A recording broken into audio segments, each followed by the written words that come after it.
Salve, salve, galera! Sejam todos muito bem-vindos ao Papo de Geógrafo, esse podcast aqui que a gente tem resenhas sobre geografia. E hoje temos um tema muito especial que não deixa de ser polêmico. Você aí, professor, professora, você aprendeu a dar aula na faculdade? Sim ou não? Vamos discutir sobre isso. Vamos também falar sobre estratégias didáticas para aulas de cartografia, de climatologia, dentro do amplo espectro que é a geografia. E para isso eu tenho um convidado muito especial, que é o professor Denizar Fortuna. Muito obrigado pela presença, professor, pelo aceite do convite. O professor Denizar, ele é doutor em Geografia pela Universidade Federal do Rio de Janeiro, geógrafo e licenciado pela mesma universidade. Também é professor associado da Faculdade de Educação da Universidade Federal Fluminense, instituição onde ele leciona desde 2009. Seus projetos de pesquisa versam sobre a constituição da geografia enquanto conhecimento escolar e as políticas públicas voltadas à formação docente, tal como o Programa Institucional de Bolsas de Iniciação à Docência, o PIBID. Atualmente atua como orientador do projeto de ensino vinculado ao Programa de Residência Pedagógica da CAPES e desenvolve curso de extensão sobre a climatologia escolar voltada para licenciandos. E a partir de abril de 2024, iniciará os estudos de pós-doutoramento no programa de pós-graduação em educação da Universidade de São Paulo, a USP, sob a supervisão da professora doutora Cláudia Valentina Assunção Galian. Perfeito. E além de todo esse currículo, tenho o prazer de chamar o professor Denizar também de amigo. Foi um grande professor que eu tive na Federal Fluminense, foi meu orientador. É um dos caras que eu mais me inspiro para dar aula, é um cara que, além de todo esse currículo aqui que eu fiquei lendo aqui durante uma hora, é uma pessoa que é muito exemplo de não vaidade. Então, um retrato que eu tenho de você desde muito tempo é o cara que tem esse currículo todo aqui, mas senta ali no chão e troca uma ideia com a gente enquanto licenciados, licenciandos, né? Então, é um grande exemplo para mim e um prazer estar aqui com você durante esse papo, professor. Muito obrigado, Pedro, meu nobre colega professor. Obrigado pelas palavras. E faz parte do meu trabalho. Só isso, não faço nada além disso. E quero dizer para você também o meu agradecimento pelo convite. Isso. Antes da gente começar diretamente o papo, professor, tem uma lembrancinha aqui para você. Opa. Uma lembrancinha, assim como... Aqui. Espero que você curta. É bem geográfica a caneca, né? Assim, geralmente o professor gosta de um café e não sei se é o seu caso. Sempre, então, cara. beleza. Café sempre. Eu adoro café. Sou movido à cafeína. Aí, Muito obrigado. Proletário, né? Espaço, território, paisagem, lugar, portal Mostra da aí na biosfera. câmera aí, Isso vai aí. curtir, ó lá. Aqui, ó. Aqui. Ó. Se você quiser, você manda aqui, ó, o quantas você quer que eu encaminho pra sua casa, tá? Vai ser bem superfaturado, tá? Mas tô brincando. Mas, o Denizar, agora que a gente vai começar esse papo, eu queria, antes da gente partir para as perguntas sobre o tema, né, que é se a faculdade ela te prepara ou não diretamente para dar aula, queria te perguntar como é que foi a sua trajetória profissional, né, escolar. Queria que você falasse um pouquinho, até porque com certeza tem muito professor e professora ou futuros professores de geografia assistindo aqui. Pedro, vou até começar antes disso, né? Eu sempre gostei, desde a minha infância, de mapas. Eu ficava fascinado por aqueles desenhos, né? Quando criança, eu confundia a cartografia com a geografia e me interessei muito, desde cedo, pela geografia dada na escola, desenvolvida na escola, e também as outras disciplinas humanas, né? História, o SPB, né, que não existe mais, Organização Social Política do Brasil. Adorava a minha professora Maria Helena. As suas aulas eram muito especiais. E fui gostando disso ao longo da vida escolar. Meu pai alimentava, porque ele comprava mapas, comprava atlas, né, que eu pedia. Pai, eu quero de presente um atlas geográfico. Ele vai e comprava. E aí decidi pela geografia e ingressei em 94, né, no curso de geografia, licenciatura e bacharelado. À época podia ser feito dessa maneira, conjuntamente, e fiz na UFRJ, lá na Ilha do Fundão, né? Fiz, então, concluí as 2 habilitações em 98 E por ter feito, isso me ajudou muito, Pedro. Eu acho que se eu não tivesse tido essa experiência com a pesquisa na graduação, num grupo especial de iniciação científica da professora Júlia Dom Bernardes, talvez eu não teria feito essa trajetória, né, nas escolas e no ensino superior. E era um trabalho de iniciação científica de base, sabe? Por exemplo, Pedro, como se faz uma tabela. Eu tinha saído da escola. No meu segundo período, houve o convite para participar nesse grupo de iniciação científica. E eu não sabia fazer uma tabela, eu não sabia fazer um gráfico, né? Eu não sabia que o conhecimento, ele não pode ser naturalizado. E isso eu fui aprendendo nesse grupo de iniciação científica, bolsista que fui e tal.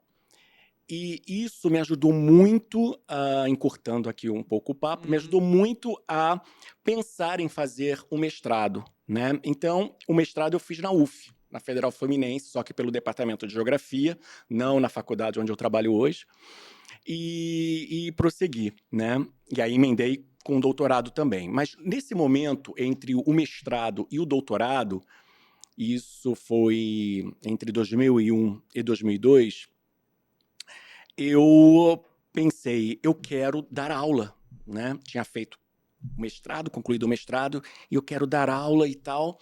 E me surgiu uma oportunidade, teve uma seleção que eu soube, e aí eu tentei, que foi para o Colégio de Aplicação da UERJ.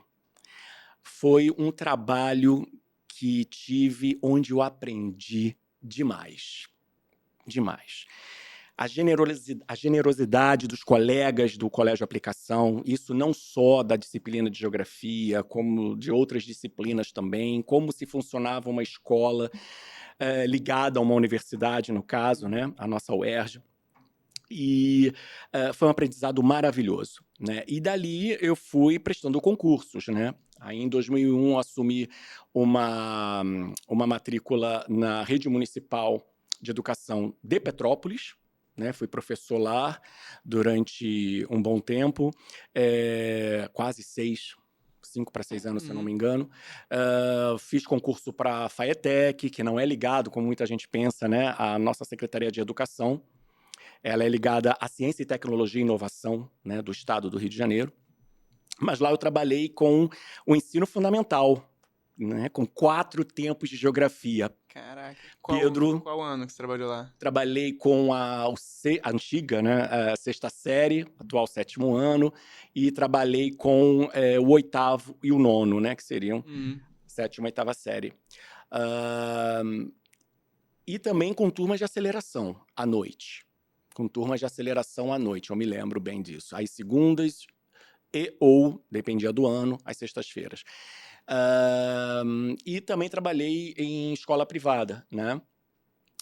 Da Zona Sul Carioca. Essa eu não lembrava. Essa eu não lembrava que você tinha trabalhado Eu trabalhei numa escola privado privada, tive passagem por ali, e ao mesmo tempo eu também fui trabalhar com estágio supervisionado como professor substituto na UFRJ. Isso foi 2002 até meados de 2003. E não pude continuar por causa do doutoramento, não dava para continuar trabalhando. E depois daí eu fui para a PUC do Rio. Na PUC do Rio, eu comecei a trabalhar em março de 2006, aí já com o doutorado feito, concluído, né? E trabalhei até 2009, também com o ensino de geografia, né? E em 2009 eu falei, eu vou fazer esse concurso da UF, né? Pintou esse concurso para a UF, para a Geografia de Campos dos Goytacazes, o curso de Geografia que estava sendo inaugurado lá, né? E fiz o concurso e fui aprovado e classificado. Aí eu assumi, aí tive que abandonar, né, os outros trabalhos, porque é dedicação exclusiva, 40 horas de dedicação exclusiva. E aí, desde então, eu estou na UF trabalhando com os estágios supervisionados, com o ensino de geografia, né? Não só para as turmas de geografia. Quando posso, também trabalho com a educação geográfica para os pedagogos, né? os estudantes de pedagogia. Então você foi construindo essa trajetória e hoje está mais focado no campo da educação, mais Sim, ligado à geografia, mas sim, no campo da educação mais especificamente. sim, sim. Bacana. Eu sempre estive, né, Sim, Pedro, trabalhando em escola, o que é uma pena que a gente, nas nossas escolas, não temos essa cultura e prática, né? Não é possibilitado isso, faltam condições para isso, de você refletir, pesquisar sobre o que você faz, né? E isso, naquele momento, eu vi que numa universidade de dedicação exclusiva, numa federal pública, eu poderia mais fazer isso, possível. entendeu? Então, E tem uma parte da sua fala, Denizar, que você cita algo assim, sobre uma hum, dificuldade, não lembro o termo que você usou, mas eu escuto muito algo como assim, como se fosse assim, um problema, o fantasma do professor, o fantasma do conhecimento, que é, na verdade, algo ficar tão simples pra gente de entender ou de explicar, que a gente acha que o aluno vai ter esse mesmo entendimento rápido e fácil, né? Às vezes eu mesmo me pego com esse questionamento, que a gente dá aula às vezes de uma coisa tantas vezes e aquilo ali, né, já está tão facilmente entendível pela gente que a gente acha que o aluno ele vai chegar ali, vai ter aquele estalo da mesma velocidade, né? uhum, E uma reflexão que a gente acho que todo professor tem que ter, né? Não se deixar cair se deixar levar por esse fantasma, esse problema, né? sim. Essa contradição do conhecimento. É. Talvez tenhamos que ter sempre em mente as práticas de conhecimento dos nossos alunos, do nosso público, né? E ele é muito variado. Dentro de uma mesma instituição, você pode ter um público bastante variado. Eu posso falar isso, por exemplo, quando trabalhei na FATEC, né? Eu tinha turmas matutino, vespertino, de antiga sexta série, e uma turma da manhã residiam em bairros próximos à FATEC. Nesse caso, era uma unidade de Quintino Bocaiúva, no subúrbio do Rio, na zona norte da cidade. E, engraçado, e no vespertino eu tinha muitos alunos, claro, alguns ainda de bairros próximos da vizinhança, mas muitos alunos, já era um número já mais expressivo da zona oeste da cidade, da Baixada Fluminense, de Nova Iguaçu, Duque de Caxias, e aí o meu trabalho era diferente. Eu não podia ter o mesmo plano de aula para o sexto ano da manhã para o sexto ano da tarde, né? E tem práticas que são importantes que a gente sempre tem que ter em mente, né? Avaliações diagnósticas, sobretudo no início, né, do ano letivo com os nossos alunos. Isso ajuda bastante a conhecer o diálogo com os nossos alunos, não necessariamente sobre o conteúdo, ou usando o conteúdo como Uhum. ponte para conhecê-los. Sim. Eu acho isso muito importante no nosso trabalho, para conhecer esses alunos, né? E o que eu ganhei nisso na graduação, falando disso, o óbvio precisa ser sempre dito. Sim. Eu acho que isso é muito importante. E às vezes os clichês também precisam ser reforçados disso, porque tem um motivo também para ele ser um clichê, né? Isso Uhum, dentro do nosso campo. uhum. Da geografia, grandes clichês são, por exemplo, o filme Tempos Modernos, para falar do Fordismo, né? É uma prática que funciona. Sim, ilustra muito bem, né? É. Mas eu acho que toda essa temática que a gente está discutindo aqui, né? A gente está falando muito do nosso saber experiencial também, o saber da nossa experiência. Você falou da questão da avaliação diagnóstica, né? No início ali do trabalho. Uhum. Uma coisa que eu tenho gostado muito de fazer com meus alunos de ensino médio, que eu estou trabalhando agora no ensino médio, pré-veste, pego também ensino fundamental lá em São Gonçalo. E aí, por serem realidades muito diferentes, eu não consigo fazer a mesma coisa, da mesma forma, né? Mas, para uma classe média alta que eu tenho no ensino médio no Rio, eu faço um Google Forms, e aí serve de sugestão para todo mundo que está ouvindo, né? Para futuros professores. Eu faço um Google Forms com perguntas diagnósticas para entender a realidade daquele aluno, a idade, o bairro de moradia, e gostos e expectativas, dificuldades. E aí eu faço isso por quê? Não sei se você tem a mesma percepção. Para poder utilizar esse banco de dados ao longo do ano, quando a gente for dando exemplos, né, para fazer a geografia fazer mais sentido na mente deles, né, no entorno deles, mas eu uso isso também como uma forma já inicial de ir construindo uma ligação, de ir construindo envolvimento com eles. Eu acho que é uma ponte também, né? Você concorda com isso? Sim, sem dúvida, sem dúvida. Eu nunca desenvolvi dessa parte, por aí, mas sem dúvida, isso é importante sim, Pedro. É necessário, é necessário. Eu também acredito ainda no diálogo o tempo todo. Uhum. Eu acredito nesse diálogo, todo momento. E eu acho que não só o diálogo, como para mim, pelo menos, funciona muito. Claro, a gente tem que ter um certo filtro no que se fala e um cuidado, Sim. mas para mim, dentro desse limite, eu acho que a honestidade com eles funciona muito. Porque eu vi tantos colegas, né, professoras tendo graves problemas ali disciplinares ou questões com turmas e funcionava muito para mim tendo um diálogo aberto com eles, exigindo o que tem que ser exigido, mas tendo um diálogo aberto. E a gente está discutindo aqui várias coisas, né, professor? E fazendo um paralelo. Quando a gente faz uma autoescola... Você tem carteira? Tem. Quando a gente faz uma autoescola, uma coisa que a gente ouve muito... Fui reprovado na primeira, reprovado. Né? Mas tudo bem, corta isso aí depois. Corta não.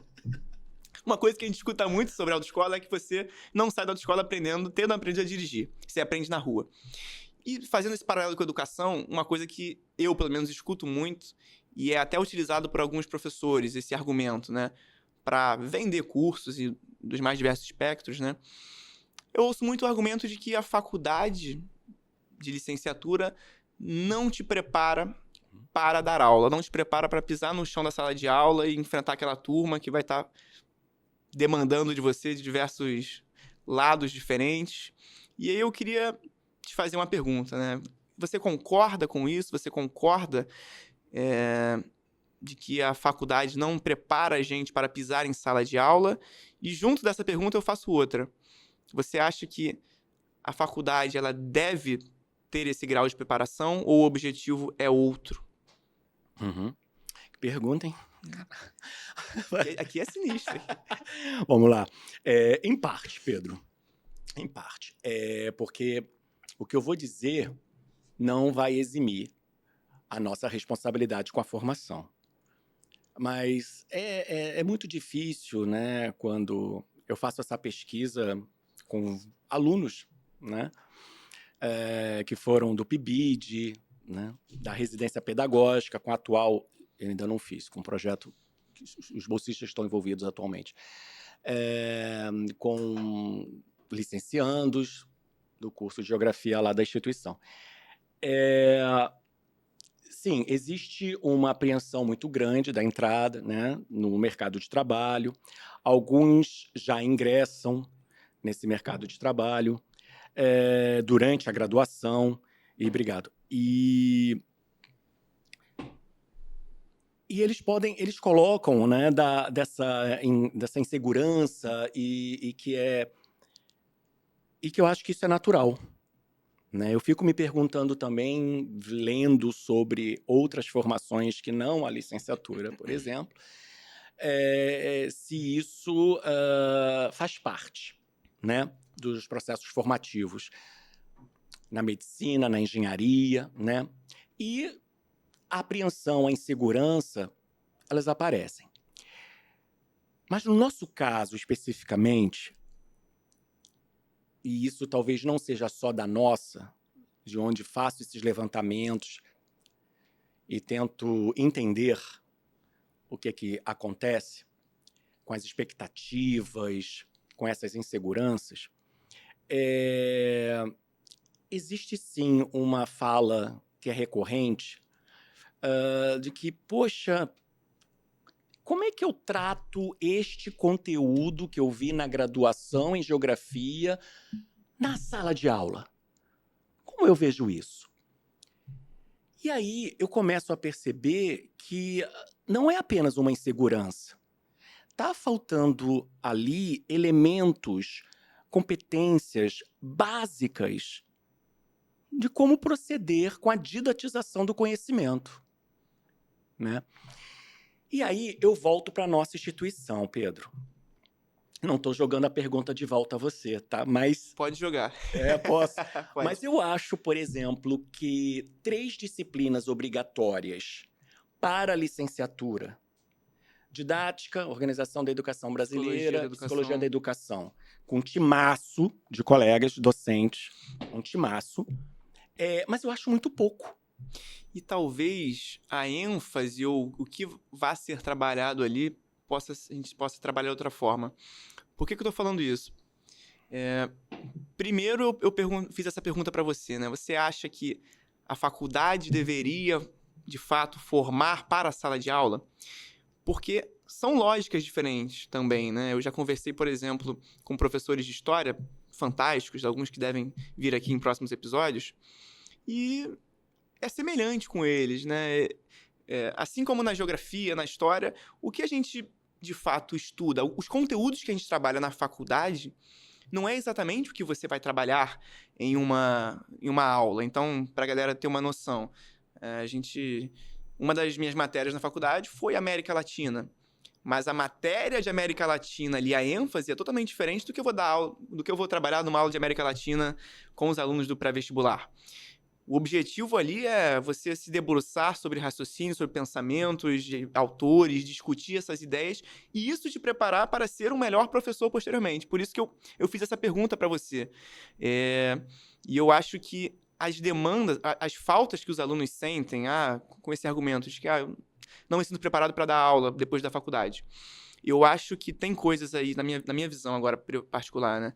Eu acho que tem coisas que têm fundamento nisso que é dito, mas às vezes são vácuos que você vai fechando com o seu tempo e experiência e que nem tudo a faculdade também vai conseguir abarcar. Com certeza. Por exemplo, uma grande demanda minha, e isso foi melhorando nos últimos anos, mas a minha principal falta ou insegurança quando eu acabei a faculdade foi sobre a questão disciplinar.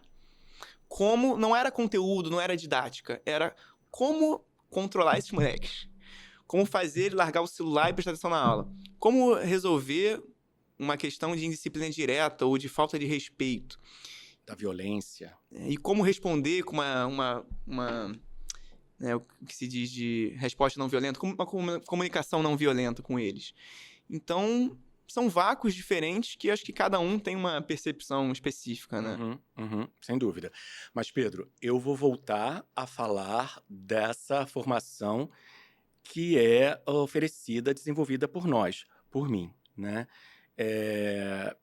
E aí, essas minhas tentativas de saber, né, como a gente pode trabalhar melhor, claro que nenhuma formação vai ser 100%, né? Mas eu acho que eu preciso sim prestar atenção e sanar alguns hiatos, né, das minhas disciplinas, dos meus cursos, por exemplo, né?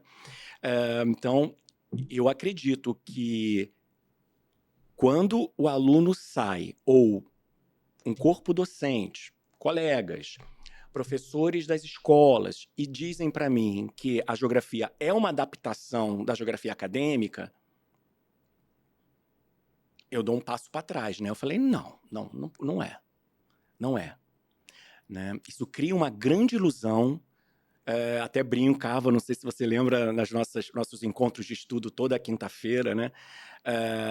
Às tardes de quinta-feira, né? A gente não está formando pequenos geógrafos, a gente não está formando pequenos matemáticos, né? A gente não está, porque não é uma mera adaptação. O que a gente faz na escola, eu acredito, é outra coisa. Talvez a gente não queira aceitar. Né? Então, veja, essa perspectiva, quando é colocada, e que vai acabando orientando o meu trabalho, muda completamente a minha prática docente, né? De formação com os meus alunos. Eu acreditar que é uma mera adaptação é a gente fazer um corte e cola, corta algumas palavrinhas, substitui por outras e pronto. Né? Então, assim, livro didático de geografia. Eu ainda vejo, hein? O que é clima? É a sucessão habitual dos tipos de tempo. Pô, isso está nos livros de climatologia no meio acadêmico. Sim. Né? Eu vou explicar de uma outra forma para eles entenderem. Será que eles estão acostumados com esses termos, com essas palavras ou com essa definição? Ou é melhor a gente fazer uma mediação didática outra, se utilizando de metáforas, se utilizando de analogias, se utilizando de desenhos esquemáticos, outros recursos linguísticos na nossa didática, para a gente fazer com que ele entenda e construa essa definição do que é clima com as suas próprias palavras. Isso, para mim, está ocorrendo, começando a ocorrer um aprendizado, porque não é só para ficar no conceito, né? É para mostrar o que isso tem a ver com a vida dele. Para criticar, é para refletir, é para construir Enfim, algo, né? Exato. Então, eu acho que essa reflexão que os cursos de formação de professores precisam fazer com reuniões frequentes, não é? Cada semestre, o período letivo, de tempos em tempos, é necessário. Não é apenas assim uma reunião dizendo o que a gente vai trabalhar, o que eu vou trabalhar é isso aqui, o outro diz o que eu vou trabalhar é aquilo lá. Não. Né? O que a gente está promovendo de formação voltada à licenciatura. E aí eu quero emendar aqui uma outra coisa.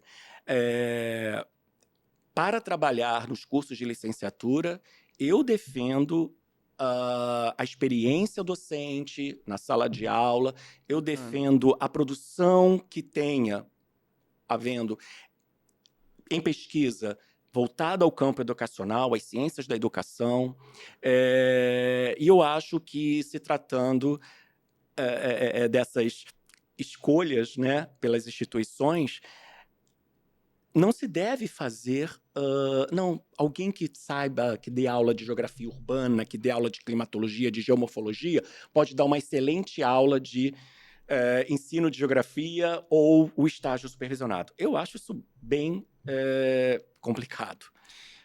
Você vê uma desvalorização um pouco desse lado do pedagógico em relação ao conteúdo, digamos assim, que não é do campo da educação especificamente, né? Quando isso ocorre. Tanto que existem faculdades, existem academias que, por exemplo, aí eu aproveito a perguntar a sua opinião sobre isso. Algumas faculdades não exigem um trabalho de conclusão de curso para a licenciatura. Uhum. Você vê isso como uma desvalorização um pouco dessa importância? Porque para o bacharelado, algumas faculdades exigem. Uhum. Então, a pessoa pode se formar como professor sem ter tido a obrigação de fazer uma conclusão de curso, mas se ela fosse fazer um bacharelado, né, ir para o campo da pesquisa, ela precisaria. Uma lástima. O professor, ele pode ser pesquisador. Ele pode refletir, estudar variados temas, especialmente sobre a sua prática. Eu acho uma pena. Se o bacharel tem que fazer o seu TCC, o seu trabalho de conclusão de curso, ou seja lá, sua monografia, cada instituição, cada curso, né, chama de um jeito, o professor, o licenciando, também pode fazer a sua pesquisa, né? Sim. Então, eu acho que isso importa muito. E a gente pode vencer, né, essa ideia que ainda persiste, né, de que o professor é aplicacionista, né? Ele aplica os conhecimentos do bacharelado, né? Então, quando isso acontece, eu reconheço aí uma desvalorização. Porque eu acho que isso diz muito mesmo em silêncio. Acho que passa uma mensagem assim: não é tão importante aquilo ali, não precisa do TCC, não precisa do trabalho de conclusão de curso, né? Tem que saber dar aula, né? Não é só isso. E aí, voltando um pouco para essa discussão sobre se a faculdade nos prepara ou não, acho que eu posso contar até um pouco da minha percepção. Me formei há pouco tempo, né? Até relativamente. Então, lembro bastante dessa sensação. Eu participei de um programa chamado de Programa Institucional de Bolsas de Iniciação à Docência, o PIBID, com esse grande orientador aqui, que é o Denizar. E, basicamente, para quem não sabe, né, o Denizar pode me auxiliar aí no que eu vou falar. Se eu falar alguma coisa incompleta, você me ajuda. Mas o PIBID, ele tem como objetivo principal você preparar aquele aluno de faculdade, aquele aluno, né, que vai vir a ser professor, prepará-lo para ele lecionar antes dele sair da faculdade. Então, você leva aquele aluno para colégios públicos, estaduais, municipais ali, ele acompanha um professor daquele colégio ao longo das aulas e ele vai vivenciando essa escola, vivenciando os dilemas, as questões, refletindo sobre a sua própria futura prática, né? E também tem os encontros semanais de discussão, enfim. esse foi um espaço para mim, ao longo dos 2 anos que eu participei, que ele me preparou muito para a sala de aula que eu encontrei quando eu saí da UF. E eu falo assim, com convicção, se eu não tivesse participado do PIBID, a minha sensação de insegurança para lecionar depois seria muito maior. Porque eu fui vivenciando questões, fui vencendo questionamentos, e aí a gente vai fazendo críticas na nossa mente, né, vai vendo coisas erradas dentro da escola, dos mais diversos campos. Isso faz a gente refletir e talvez até modificar a opinião. Pô, sei lá, aquele cara ali tá trabalhando, não tá fazendo muito como eu pensaria que seria o ideal, mas tem outros poréns que a gente vai vendo, né? Desafios na escola pública que vão muito além de questões que são levantadas aí de quem nunca pisou na escola, né? É eu chegar na escola e ter desabado o teto porque choveu e não tinha uma obra adequada ali. Enfim, e eu acho que esse PIBID me ajudou muito. E o que ficou mesmo para mim de vácuo, de insegurança, estava mais ligado a essa questão da disciplina que eu fui preenchendo, né, enquanto estava trabalhando nesse início. É natural também, você vai criando sua forma de trabalhar, vai fechando esses vácuos com o tempo. Mas eu tinha algumas inseguranças, Denizar, que para muitos talvez pareçam bobas. Sabe uma insegurança que eu tinha, cara? Como utilizar o quadro. Uhum. E cara, eu não sei, assim, o quadro, né, ele ainda é um instrumento ali que você vai usar na maioria das aulas, na maioria dos colégios. E eu não... Muitos vão dizer que, pô, você pensando nisso, você está sendo tecnicista, a palavra, né? Você está sendo muito tecnicista, você acha que a faculdade você teria talvez que trabalhar o quadro, ou ensinar aquele aluno de faculdade que vai ser professor a utilizar esse quadro. Eu acho que seria interessante, cara. Eu, por exemplo, eu sinto falta disso, fechando essa ideia com essa lógica, assim. Foi uma coisa que eu por exemplo, ia fazer com que eu tivesse mais segurança, assim. Eu acho que talvez é um detalhe que, não sei se você concorda comigo, que poderia ser pensado, ser trabalhado, né? Mas acho que, no geral, quem não faz um PIBID, assim, quem não tem esse complemento, digamos assim, eu acho que sente mais falta quando ele vai começar a dar aula, por exemplo. Sim. Porque eu acho que eu não fiz isso na primeira. Eu passo a levar o diário de classe para vocês. Você foi 2018 a 2020, né? Foi 18 isso. meses, foi isso, Foi 2018 a 2020. Se eu não me engano, eu estava já levando, mostrando o diário de classe, como preenche, né? Pedro, você falou de algo que eu me debato muito, porque eu já ouvi falar isso o tempo todo, né? Fruto talvez de um tempo difícil, né, no Brasil, da ditadura militar. Você querer trabalhar, desenvolver como se usa um quadro. O tema da aula hoje vai ser a organização de um quadro, né? Como se preenche um diário de classe, como é visto como uma coisa menor, né? Porque isso foi muito utilizado e era só isso tempos atrás. E se formava assim, devido a esse contexto político. Mas a gente precisa repensar isso. Eu não posso não trazer isso como um conteúdo de uma aula se eu formo professor e se o aluno está dizendo assim, Denizar, eu não sei fazer um diário de classe. O que é diário de classe? Isso não significa que eu deva só mostrar para eles como se deve fazer e qual o significado daquilo para a vida escolar, como um todo, não só do aluno. Mas também mostrar que eu posso fazer outras interpretações. Isso pode dizer também a ideia do controle, trabalhar com o significado do que é controle dentro de uma escola, né? Como qualquer outras instituições, né? Não só a escola. Não me impede de eu fazer outras leituras, de um aprofundamento teórico, mas eu também não posso deixar de falar sobre isso e mostrar como se faz, né? Isso chega a mim, né, através, como eu falei, desse meu trabalho, né, que faço, de querer saber como é que os alunos estão vendo essa minha prática. Isso chega muito, mas chega muito.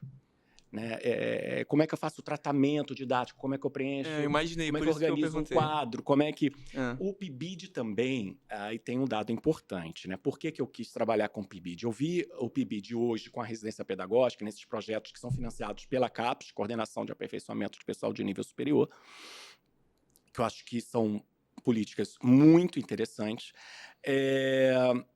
proporciona um tempo muito maior, um mergulho maior, não só em loco, na vida da escola, né? No caso do PIBID, com um professor supervisor, né? Esse professor que já atua na escola, que conhece a escola muito bem, muito mais do que a gente que está na universidade. E na residência, no caso, se chama preceptor, né? Professor preceptor. E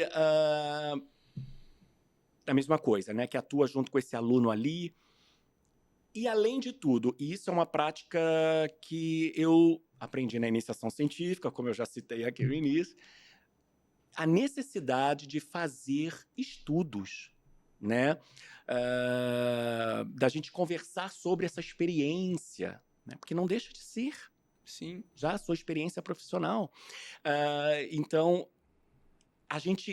o PIBID e a residência pedagógica, 18 meses, com esses professores escolares ganhando uma bolsa, como vocês, como nós também da universidade, é um mergulho muito maior do que as disciplinas, os estágios supervisionados, por exemplo. Que é importante dizer, Pedro, os professores que recebem a gente das disciplinas de estágio supervisionado, eles não ganham. Eu não conheço instituição que faça uma remuneração sobre esse trabalho.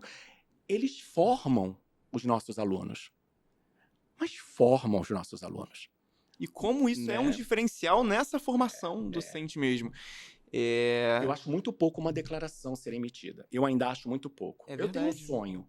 O meu sonho é que o PIBID ou a residência pedagógica vai mudar agora, né, nos próximos editais, mas que o PIBID seja, esse modelo seja para todos os alunos, né? E que os professores escolares recebam uma bolsa sobre esse trabalho formativo que eles também realizam, não só as faculdades de formação de professores, né? Eu sonho junto com você, porque seria o ideal mesmo, que todo mundo tivesse esse acesso. Porque é o que eu falei, eu me senti preparado, dado as inseguranças, considerando elas, mas eu me senti preparado para começar a trabalhar.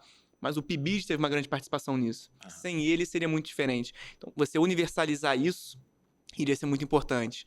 E como as ênfases e a importância que a gente dá para essa formação é diferente de país para país, né? Eu sei que o contexto vai mudar muito, mas queria dar esse exemplo. Vou citar aqui o Paulo, que foi aluno do Denizar também, vai ficar todo feliz quando ele ver que ele está sendo citado do vídeo, imagina. Sei que ele está rindo agora, né, Paulo? O Paulo é um amigo meu que se formou junto com a gente aí, foi aluno do Denizar também, e ele está agora fazendo um mestrado na Suécia. Tá presente, a gente conversa bastante sobre como é que é a escola lá. E ele veio falar comigo um dia e falou: Pedro, cara, tu não tem noção, cara. Os professores aqui na Suécia trabalham na escola. Quando eles ficam, sei lá, 5 anos nessa escola, eles ganham o direito de poder participar como se fosse de um grupo de estudos semanais. E aí eles participam desses grupos de estudos, no dia da semana ali, juntam, discutem textos, fazem debates, algo semelhante do que a gente fazia no PIBID. E o professor, para fazer isso, ele ganha mais, né, do Estado, do governo. Cara, mas assim, eu não lembro, não vou falar aqui errado, mas muitos euros, Denizar. Muitos euros. Eu não sabia. E como isso tá junto de um... Tem por trás ali um investimento, uma crença nessa educação, né? Nesse crescimento, investimento em futuros professores, realmente. E no aperfeiçoamento desse professor que já está lecionando. Eu lembro, Pedro, que eu pedi na Secretaria de Educação onde eu trabalhava, eu pedi, né, licença para poder fazer o doutorado, né? Aí a resposta, não vou citar nomes, né? É assim: para quê? Vocês acabam o doutorado e não ficam aqui? Eu falei assim: mas se vocês pagassem melhor, acho que a gente ficaria. Eu poderia dizer mais coisas, condições de trabalho, né? Mas eu respondi, virei as costas. Nossa, nunca mais apareci lá, né? Porque disseram para mim que ela não estava muito afim de ver minha cara, não. Imagina. Mas, tô rindo aqui, mas eu fiquei muito pau da vida Uhum. com essa, né, com essa resposta. É melhor ter dito não, a gente não dá, tá ok, né? Sim. Então é complicado, Uhum. né? Você exige muito de nós professores também, né? E aí falando do professor em seu trabalho, né?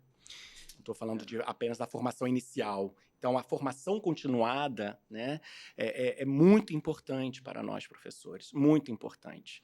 Isso deveria ser para todos os professores e professoras. Perfeito, professor. E mudando um pouquinho a nossa temática, algo que eu sinto, pelo menos, é que tem muitos professores de geografia, colegas, principalmente quando saem da faculdade e chegam no chão da escola, eles têm muita dificuldade de fazer uma mediação didática, de trabalhar com alguns temas mais ligados aqui para facilitar o entendimento de vocês. Vou utilizar o termo geografia física, eu nem gosto muito de fazer essa separação, mas, para ser claro, muitos professores iniciais têm dificuldade de trabalhar temas como relevo, clima e também cartografia, por exemplo. E, na minha visão, isso se explica também porque é algo que, sem, por exemplo, um trabalho de campo, né, é algo que é mais abstrato. É muito abstrato, às vezes, eu falar de um relevo, de uma placa tectônica, ou eu falar de um sistema climático que o aluno não está vendo. E você tem um trabalho ligado a essa formação didática para lecionar, por exemplo, climatologia, né? Eu queria que você falasse um pouquinho, desse exemplos, talvez, sobre isso. Pedro, eu vou falar uma coisa. Eu escolhi esse conteúdo da geografia porque é muito caro para mim. Esse conteúdo é muito caro. Eu, quando fui dar aula, né, isso aconteceu comigo, não foi só uma insegurança por não conhecer o ambiente, né, iniciar um trabalho que eu não havia feito antes, porque eu tenho críticas à minha formação. Apesar de ser uma boa instituição, excelentes professores, mas eu tenho críticas, não tanto à formação como bacharel, mas como professor, como licenciado, né? Então, eu me lembro de uma professora falar pelos corredores, né, da UFRJ, ela dizia: se você for um bom geógrafo, você será um bom professor. Não é verdade. Não é verdade. E então eu fui para a sala de aula e o primeiro conteúdo que me apareceu na minha primeira entrada foi clima. Aí eu olhei aquilo e falei assim: meu Deus, como é que eu vou fazer isso aqui, né? Aí lá vem a sucessão habitual do tipo. Aí eu falei: não, eu tenho que fazer de outra forma. Tentei estudar, mas eu não consegui. Coitados dos meus alunos e alunas. Eu posso falar isso? Não posso? Pode. Falei. Eu errei muito, Pedro. Ah, mas é assim mesmo. Não, não é assim mesmo, porque eles não são cobaias. Não é assim mesmo. Se tivesse uma melhor preparação, e de minha parte também, eu acho que eu poderia ter desenvolvido um trabalho didático melhor. E quando eu ingresso na Federal Fluminense, em que eu posso ter autonomia em criar o meu projeto, em elaborar um projeto e desenvolvê-lo, eu falei, um desses projetos, uma dessas investigações vai ter que ser sobre a climatologia, na sua versão escolar, vamos dizer assim, né?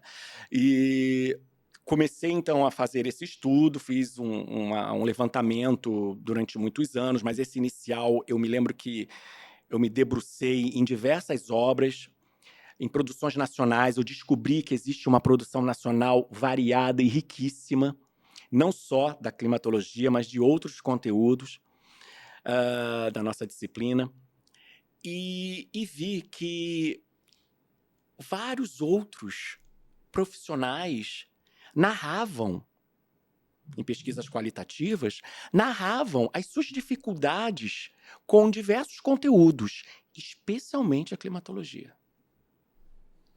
Aí eu, não estou Tem sozinho tem um nesse nicho de barco. trabalho aí pra eu focar. É. E não estou sozinho nesse barco, né? Porque eu me sentia mal.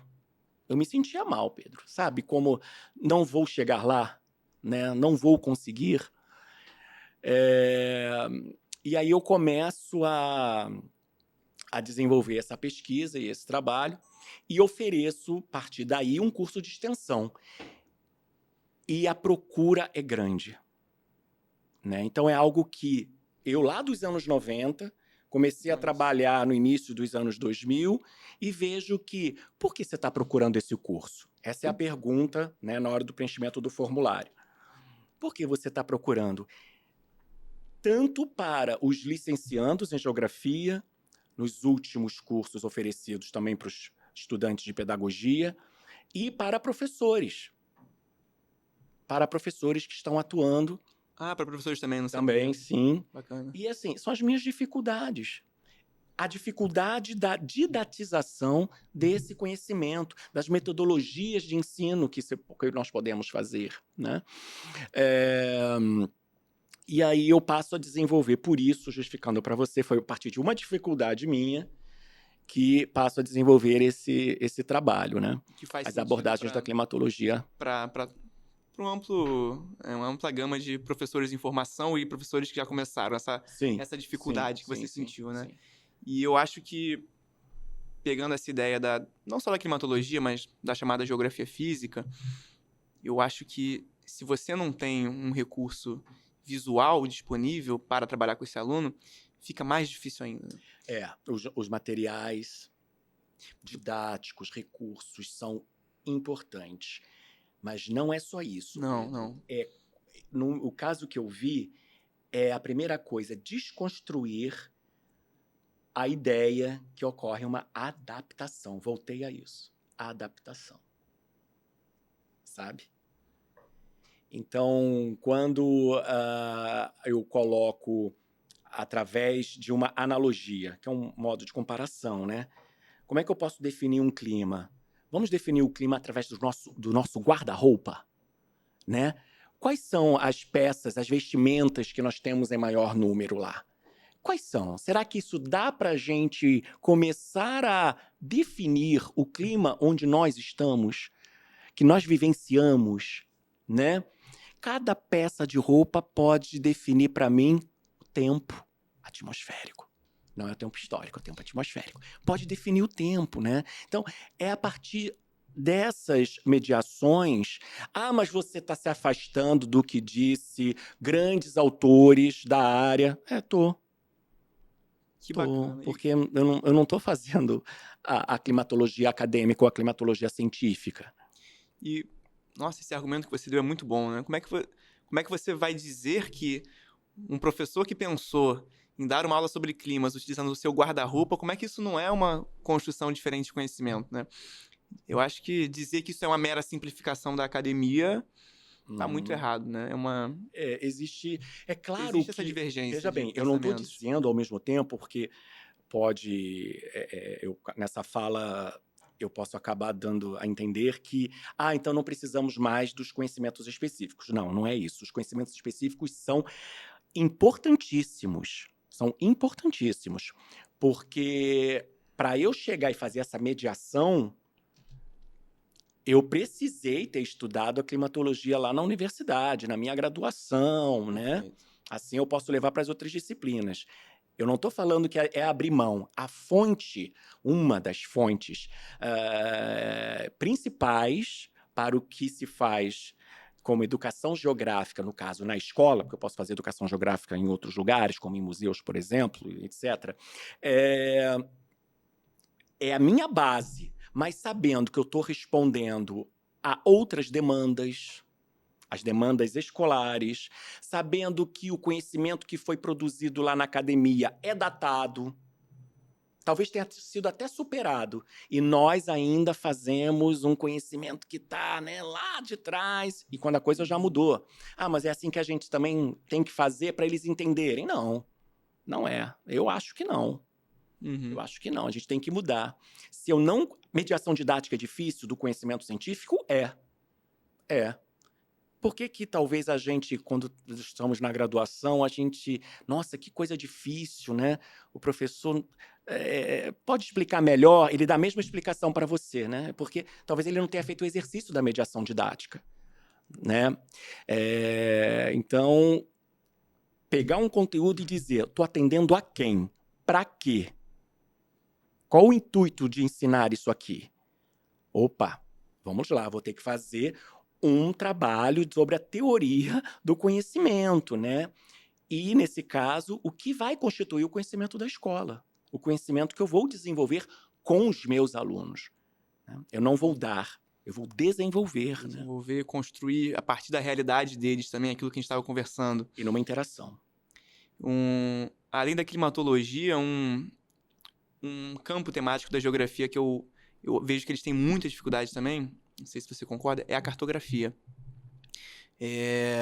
Porque a gente vai falar, por exemplo, você aí, professor, ou aluno que já teve aula disso, vai falar de uma projeção cartográfica. E aí o aluno fica maluco, né? Uma projeção cilíndrica, Mercator, Peters ou Peters, enfim. E lá em São Gonçalo, por exemplo, eu não tenho essa facilidade de utilizar um recurso visual.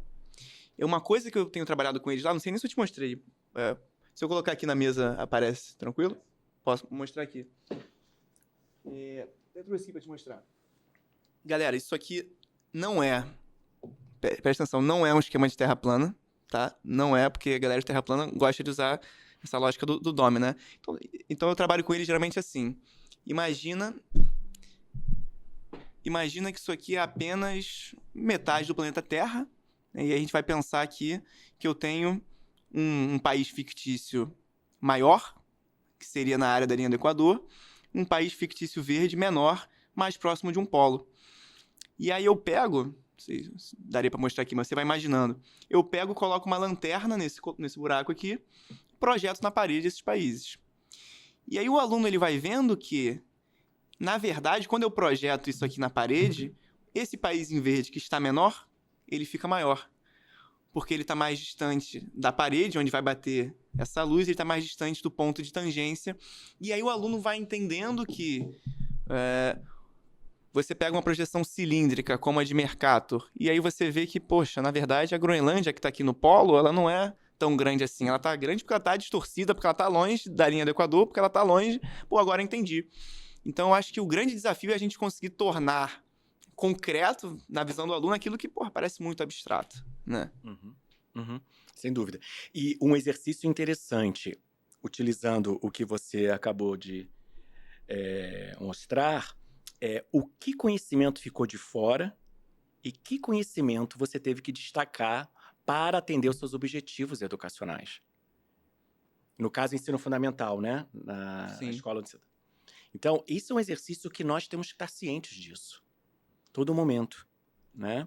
O que ficou neste momento, talvez no ensino médio, você vai fazer de outra maneira, claro, porque já houve, né, um acúmulo de experiência desses estudantes, de aprendizados, né, e você pode fazer de outra forma com novos conceitos, né? O que essa projeção significa para o domínio de determinadas sociedades sobre outras. Para o eurocentrismo europeu. Heurística que pensa isso, né? O que eu vou deixar de fora. Eu lembro dessa sua aula. Esforço heurístico, nesse sentido. Sim. Nesse sentido. Há outros sentidos, mas nesse sentido, precisamente, o que a gente... Esse exercício, o que é primário, o que é importante, o que é secundário, né? Nessa nossa explicação. E nós, professores, a gente se depara o tempo todo com isso. A gente... Por exemplo, falando da minha experiência lá em São Gonçalo. E essa honestidade que eu falo com os alunos, se algum aluno meu aí de São Gonçalo estiver vendo. Cara, eu falo com eles abertamente, em certos momentos da aula, assim, porra. Falo assim com eles, pra mim é muito mais importante aqui, claro, eu sou professor de geografia, vou falar de conteúdos, cara, mas pra mim é muito importante fazer aquele aluno ali acreditar que ele pode ser mais, cara, que ele pode, né, que o estudo vai levar ele pra locais diferentes, pra outras perspectivas, e gerar essa motivação, gerar esse encantamento de alguma forma, claro, de fazer útil esse estudo, mas, cara, pra mim esse é o principal desafio, mais do que, claro, falar disso aqui. O PIBID, nós tivemos um trabalho com as escolas, né, com as quais a gente trabalhava, de mostrar para esses alunos, depois do ensino médio, vem o quê? Né? Sem mostrar que isso deveria ser um caminho obrigatório, pois isso faz parte da decisão de cada um, de cada sujeito, nós fizemos um trabalho de mostrar que, olha, se você quiser continuar a conhecer, você pode conhecer. Existe o ensino superior. Ensinar né? as possibilidades que eles não sabem, muitos não sabem que existe, não conhecem isso. Nós tivemos um trabalho que foi feito nas escolas e a última etapa foi levá-los a conhecer alguns cursos da nossa universidade, né? Foi da Escola Municipal, do Colégio Estadual Manuel de Abreu, em Niterói. E fomos aos cursos dos colegas generosos, que cederam o seu tempo, foram conversar com a gente, mostrando o significado do curso. A geografia foi a Carla Salgado, então ela era a coordenadora do curso de geografia, né? A Gelta Xavier, da pedagogia, Bianca Ibiriba, da economia, que foram lá conversar com a gente, né? E alguns daqueles alunos, eles não sabiam disso. E eu me lembro, a gente publicou até isso também, esse artigo. E os alunos alguns deles colocaram, eu não sabia, e agora eu quero isso. Que bacana, né? Uma mudança de perspectiva que aquele aluno teve. Conhecer o campus, o restaurante universitário. Assim, isso aqui é um outro mundo, né? Eu quero saber mais disso aqui, né? E daquela turma, daquele ano, eu me lembro que uma aluna fez o Enem, né, para pedagogia, passou e fez pedagogia lá na Federal Fluminense. Retornou àquele local que transformou ela. E essas pontes entre faculdade e escola que tem que ser cada vez maiores, né, professor? A gente está se encaminhando para o final aqui, espero recebê-lo ainda em outros momentos, em outros episódios. Queria agradecer a sua presença, agradecer ao público que assistiu até aqui e pedir... Denis, sabia que se a galera curte esse vídeo, se a galera manda para um amigo e dá 5 estrelinhas no Spotify, melhora o dia da pessoa? A pessoa levanta a autoestima e melhora até a imunidade, galera. Não deixe de fazer isso, porque isso ajuda a gente aqui a crescer e fazer esse vídeo, esse projeto, esse papo geográfico, né, chegar a mais gente. Então, dá essa força aí e até a próxima.